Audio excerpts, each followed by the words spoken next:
I rent out a home that I own. This is from M. Barton. If the rent income is less than the mortgage payment, do I have to report the rent income? A good question, M. Barton, but a little bit of an apples and oranges issue there in your question.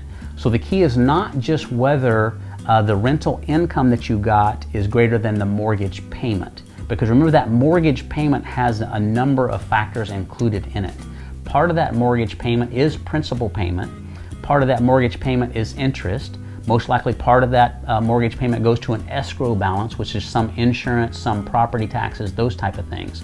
So you can't just look at the mortgage payment in evaluating the overall income and expense on your rental property.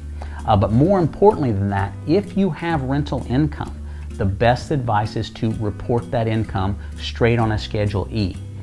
If you have more expenses than you have rental income, even more important that you report those on Schedule E, because that loss from the rental property certainly may be available to offset other income on your tax return.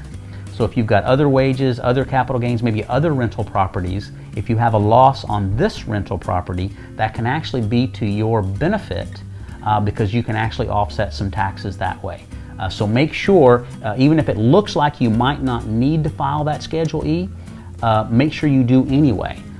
Probably required to because of the income that you do have, but even more importantly, probably to your benefit to include it if you anticipate that you'll have a loss, because you can save some tax dollars doing that.